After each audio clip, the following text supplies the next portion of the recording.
आप सब लोगों को मेरा नमस्कार। Mister Abhimanyu Munjal, mister Shubhrakant Panda, mister Banmali, mister Rajiv Bajaj, Jasmine, सबसे पहले आप सब लोग आज समय निकाल के आज इस मीटिंग के लिए हमारे साथ जुड़े हैं, इसके लिए मैं तहे दिल से आप सब लोगों का शुक्रिया अदा करता हूँ। आज मुझे बेहद खुशी है कि दिल्ली एक्ट 47 का हम लोग शुभारंभ कर रहे हैं इस प्लेटफॉर्म के साथ। इस साल बजट के जब हमने असेंबली में बजट प्रेजेंट किया था तो इसकी एक छोटी सी रूपरेखा हम लोगों ने असेंबली में प्रेजेंट की थी कि किस तरह से दिल्ली चूंकि देश की राजधानी है, एक तरह से जो भी पूरी दुनिया भर से लोग आते हैं तो सबसे पहले दिल्ली होके फिर बाकी देश के अंदर जाते हैं। दिल्ली से लोग देश को देखते हैं दिल्ली के थ्रू। तो दिल्ली एक ऐसी जगह है जहाँ पे जो एक सबके लिए एक मैटर ऑफ प्राइड है। हमें दिल्ली को एक ग्लोबल सिटी की तरह डेवलप करना है। आज हम अपने घर में बैठे हैं तो हम कह सकते हैं कि हम ये नहीं कह सकते कि दिल्ली के अंदर बहुत सारी चीज़ें ठीक हैं। हमें दिल्ली के अंदर बहुत सारी चीज़ों को अभी एड्रेस करना है, बहुत सारी प्रॉब्लम्स को अभी ठीक करना है। तो 2047 में देश जब 100 साल पूरे कर लेगा तब दिल्ली को हमें कहाँ लेके जाना है उसका एक रोड मैप हम लोगों को प्लानिंग तैयार करनी है। उस पॉइंट ऑफ व्यू से हम लोगों ने इस बार बजट में एक विजन रखा था और उसके लिए एक बजट भी रखा था ताकि उस दिशा के अंदर काम शुरू हो सके। दिल्ली एट 47 जब हम बात करते हैं तो एक बारी मन में ये भी आता है कि कहीं ऐसा तो नहीं कि हम are we procrastinating dealing all our efforts. हम ये कहने की कोशिश कर रहे हैं भाई अभी तो चलो ठीक ठाक है, अब 2047 में देखेंगे, जब 2047 में बात करेंगे। That is not the purpose. The purpose is कि बहुत सारी प्रॉब्लम्स हैं, उन प्रॉब्लम्स की, उन एरियाज की, उन सेक्टर्स की लिस्ट बनानी है, उनके समाधान निकालने हैं और उनकी टाइमलाइंस बनानी है, उनके माइलस्टोन्स बनाने हैं। कुछ समस्याएं हैं जो साल भर में भी ठीक हो सकती हैं, कुछ समस्याएं हैं जो 2 साल में भी ठीक हो सकती हैं और कुछ चीजें हैं जो शायद 47 तक जाएंगी। तो अगर मैं ये कहूं, जैसे हमने असेंबली में इस बार जब रखा कि हम अपनी दिल्ली की पर कैपिटा इनकम सिंगापुर के बराबर लेके जाएंगे, या मैं कहूं कि हम 2048 के ओलंपिक के लिए बिड करेंगे, these are some things which are a little long term. ये कल अचीव नहीं हो सकती, ये 1 साल में अचीव नहीं हो सकती, ये 2 साल में अचीव नहीं हो सकती। लेकिन अगर मैं कहूं कि हम 24 घंटे दिल्ली में पानी देंगे, ये 2047 तक वेट नहीं करना चाहिए। This should happen in next 1 year, 2 years, 3 years. कम से कम अगले चुनाव के पहले तो दिल्ली के अंदर 24 घंटे पानी मिलना ही चाहिए। तो बहुत सारी प्रॉब्लम्स हैं। पिछले 5 साल में हम लोग नए नए राजनीति में आए हैं, हमें राजनीति उतनी अच्छी करनी नहीं आती, लेकिन समस्याओं का समाधान ढूंढने का हम ईमानदारी से एफर्ट करते हैं। पिछले 5 साल के हमारे एक्सपीरियंस ने ये दिखाया कि समाधान निकाले जा सकते हैं, समाधान ढूंढे जा सकते हैं। इच्छा शक्ति चाहिए, विल पावर चाहिए, पॉलिटिकल विल चाहिए। अभी जैसे बनमाली साहब भी ये कह रहे थे कि टेक्नोलॉजिकल सॉल्यूशंस तो मिल जाएंगे, टेक्नोलॉजिकल सॉल्यूशंस तो अवेलेबल हैं। आज दुनिया इतनी प्रगति कर चुकी है कि कोई भी समस्या हो उसका समाधान निकल सकता है। उस समाधान को इम्प्लीमेंट करना है हम लोगों को। पिछले 5 साल के अंदर कुछ सेक्टर्स में दिल्ली सरकार ने अच्छे एफर्ट्स किए, उसको सब लोगों ने देखा। शिक्षा के क्षेत्र में बहुत अच्छा एफर्ट किया। आज मुझे कहते हुए अभी परसों 12वीं क्लास के नतीजे आए हैं और आपको ये जान के ताज्जुब होगा कि हमारे दिल्ली सरकार के स्कूलों के, दिल्ली सरकारी स्कूलों के नतीजे 99.97%, 99.97% आज तक कभी 70 साल में भारत के इतिहास में सुना नहीं होगा सरकारी स्कूलों के नतीजे। और पिछले 5 साल से दिल्ली के सरकारी स्कूलों के नतीजे प्राइवेट से ज्यादा अच्छे आ रहे हैं। So extraordinary achievements have been had in the field of education.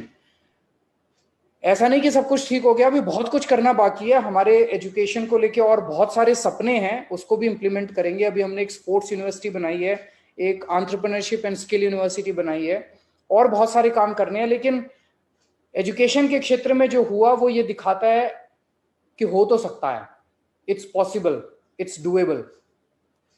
उसी तरह से हेल्थ के क्षेत्र में काफी अचीवमेंट्स हुए। दिल्ली के सरकारी अस्पतालों की बहुत बुरी हालत थी, सरकारी अस्पताल ठीक किए गए, मोहल्ला क्लिनिक्स का एक बहुत बड़ा नेटवर्क तैयार किया गया, पॉलीक्लिनिक्स का एक बहुत बड़ा नेटवर्क तैयार किया गया।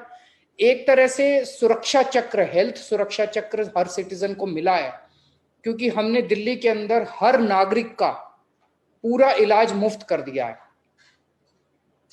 उसके लिए फंड्स जुगाड़े, जहां से भी फंड्स जुगाड़े, लेकिन अब दिल्ली में कोई भी आदमी ये नहीं कह सकता कि मैं बीमार हूं, मेरे को 15 लाख रुपए, मैं कैंसर है, मेरे को इतनी बड़ी बीमारी है, मेरे को 15 लाख रुपए लगेंगे इलाज के। उसके जितने मर्जी लगे पैसे इलाज के, वो अस्पताल में जाके, सरकारी अस्पताल में अच्छा इलाज होगा, इसकी भी गारंटी है, जाके अपना इलाज करा सकता है। हमने इलेक्ट्रिसिटी के क्षेत्र में बहुत शानदार काम किया। मेरे को याद है 2015 में हमारी सरकार बनी थी, और 2014 की गर्मियां मुझे याद हैं, जब 7-7, 8-8 घंटे के पावर कट लगते थे दिल्ली के अंदर। आज दिल्ली में 24 घंटे बिजली आती है, और इसमें हमने बिजली कंपनियों के साथ मिलके, वही बिजली कंपनियां हैं, सेम है, it's just that political will आज है। बिजली कंपनियों के साथ मिलके 2015 से लेके अगले 2-3 साल तक मेरे को याद है, हमने खड़े होके ट्रांसफार्मर चेंज कराए, केबल चेंज कराई, जो पुराने हो गए थे सब ठीक करके आज दिल्ली में 24 घंटे बिजली मिलती है। तो बिजली के क्षेत्र में अच्छा काम हुआ। आज सर्विसेज के क्षेत्र में 100 से ज्यादा सरकारी सर्विसेज ऐसी हैं जो आपको डोर स्टेप पे मिलती हैं। हमने एक फोन नंबर जारी कर दिया है, आप उस नंबर पे फोन कीजिए। जैसे आप पिज्जा ऑर्डर करते हैं, आप फोन करते हैं, पिज्जा आपके घर आ जाता है, ऐसे उस नंबर पे आप फोन कीजिए, आप कहिए कि मुझे अपना राशन कार्ड बनवाना है, तो वो आपसे पूछेंगे कि हम कितने बजे आपके घर आएं। आप अपना टाइम बता दीजिए जो आपको सूट करे, वो आपके घर आएंगे और आपके घर आके आपका राशन कार्ड बना के जाएंगे। आपको दफ्तर जाने की जरूरत नहीं है, आपको दफ्तर से छुट्टी लेने की जरूरत नहीं है, आपको लाइन में खड़े होने की जरूरत नहीं है, आपको दलाल को पैसे देने की जरूरत नहीं है, आपको घर आके door step delivery of services करके जाएंगे। दिल्ली सरकार के जो फाइनेंसेस थे, उन फाइनेंसेस को ठीक किया। सीएजी की पिछले साल रिपोर्ट आई है जिसमें लिखा है कि Delhi government is the only government in the country, state government in the country, जो प्रॉफिट में चल रही है, जो लॉस में नहीं चल रही है। हमारी सरकार लॉस में नहीं चल रही है, अब हम प्रॉफिट में चल रहे हैं, दिल्ली सरकार प्रॉफिट में चल रही है। तो हमने एक एक प्रोजेक्ट के अंदर, चाहे उसको टेक्नोलॉजी यूज करके या फाइनेंशियल स्ट्रक्चर यूज करके, ईमानदारी से सरकार चल रही है, हमारी नीयत अच्छी थी, इसलिए हर प्रोजेक्ट के अंदर हमने पैसे बचाए हैं, और उस तरह से हमने सरकार को एक तरह से फाइनेंशियली सस्टेनेबल और अकाउंटेबल बनाया है। बहुत सारी चीजें करनी बाकी हैं जिसके ऊपर अभी काम चल रहा है। दिल्ली की सड़कें चौड़ी तो बहुत हैं लेकिन अच्छी नहीं है, वो ठीक से डिजाइंड नहीं है। उन सड़कों को यूरोपियन स्टैंडर्ड्स का हम बनाना चाहते हैं, तो हमने 500 किलोमीटर की सड़कों का पहला लिया है, उसके बाद और आगे जाएंगे। धीरे धीरे करके हम दिल्ली की सारी सड़कों को हम चाहते हैं कि वो यूरोपियन स्टैंडर्ड्स की बने। दिल्ली के अंदर पानी की ठीक वो नहीं है। दिल्ली में हम पानी चाहते हैं कि 24 घंटे पानी आना चाहिए, और जैसे यूरोपियन कंट्रीज में होता है कि हम अगर टूटी खोलें तो उसमें से पीने का पानी, सीधे पीने का पानी आना चाहिए। ट्रांसपोर्ट को ठीक करना है, दिल्ली का ट्रांसपोर्ट सिस्टम, उसके ऊपर काम कर रहे हैं। जैसे अभी जैस्मिन ने बताया कि हमारा एफर्ट है कि पूरा का पूरा ट्रांसपोर्ट जो है वो इलेक्ट्रिक व्हीकल्स के अंदर कन्वर्ट हो। बहुत बड़े स्केल के ऊपर दिल्ली में लेक्स डेवलप की जा रही हैं। बहुत सारी लेक्स, पुरानी जमाने में लेक्स होती थी, अब वो पूरी एनक्रोचमेंट हो गई है उसके अंदर, वो सारी एनक्रोचमेंट साफ करके अब बहुत सारी लेक्स को दिल्ली के अंदर डेवलप किया जा रहा है। एक बहुत बड़ा प्रोजेक्ट है जिसमें दिल्ली के अंदर पार्क्स एंड गार्डन्स बनाए जा रहे हैं, उसको लोकल कम्युनिटीज के साथ, आरडब्ल्यूएस के साथ उनको इन्वॉल्व करके बहुत बड़े स्केल के ऊपर पार्क्स एंड गार्डन्स डेवलप किए जा रहे हैं।